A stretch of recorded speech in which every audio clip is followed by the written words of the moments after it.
Hello friends and followers, Josh Thielen here, your host of What's the Mortgage Deal. This is episode 13. It is going to be entitled, and the theme will be Manage Your State of Mind. Last week I was out in Minnesota with the wifey and the little guy. I didn't get a chance to make a video. I didn't want another week to pass. It's been crazy. I didn't have a lot of time to prepare or put much on the board, but I did want to speak to you guys about a topic that is very, very important, and managing your state of mind throughout the process of purchasing your home, whether it's your first home or your sixth home. It's going to be key to focus on managing your state of mind. What I mean by that is this. There's a couple different ways to get to the same outcome in life, especially when you're purchasing a home.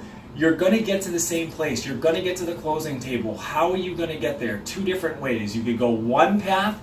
It's going to be frustrating. You're going to be angry. Communication's going to be bad. It's not going to be a great experience, but you're going to close the loan. You'll get to the closing table. You'll get to move into the house. Or you can have a totally different experience, and that is going to focus around a few different things. One of them is managing your state of mind. Knowing that going into this, there are going to be hiccups. It's a roller coaster. There's going to be things that happen that tick you off, that frustrate you, that you don't understand, that you question. And there's a few things that you can do that can help you basically manage your state of mind throughout the process of obtaining a loan.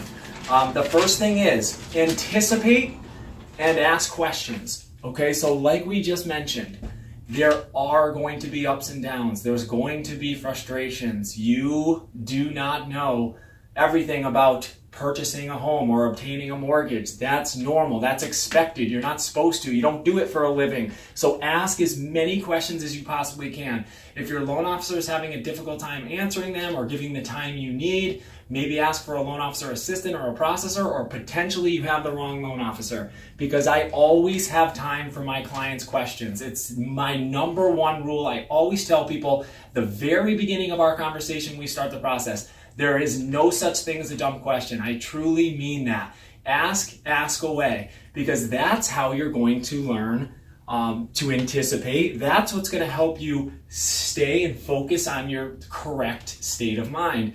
By asking questions that you don't understand, we are going to get on the same page. Our communication lines are going to be open, and things are going to be much easier for you to handle those ups and downs and those roller coasters that we know are going to be taking place. Number two is communicate often, and especially when you're stressed.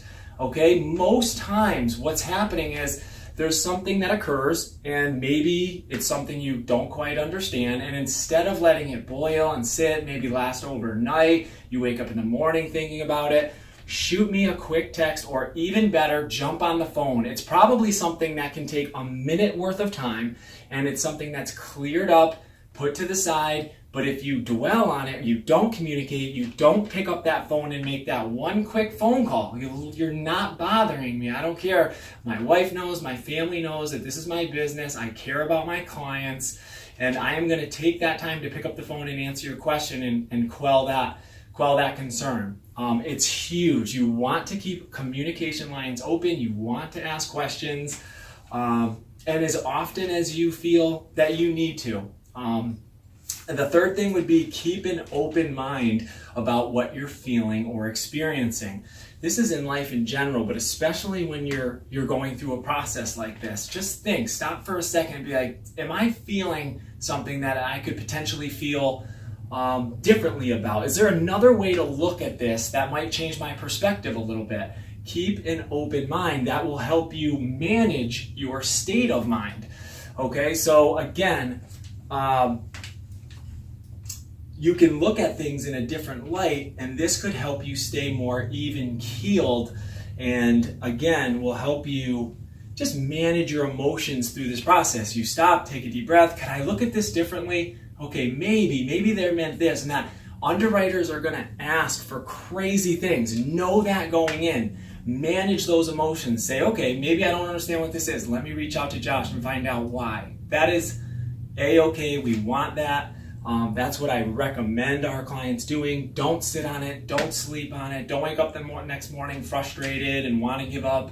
Communication is key. Staying focused on maybe coming from a different angle on something is very, very important. Emotion is created by motion. So if you're having a tough time in your physiology and you do something about it, you change, you exercise, do something you like.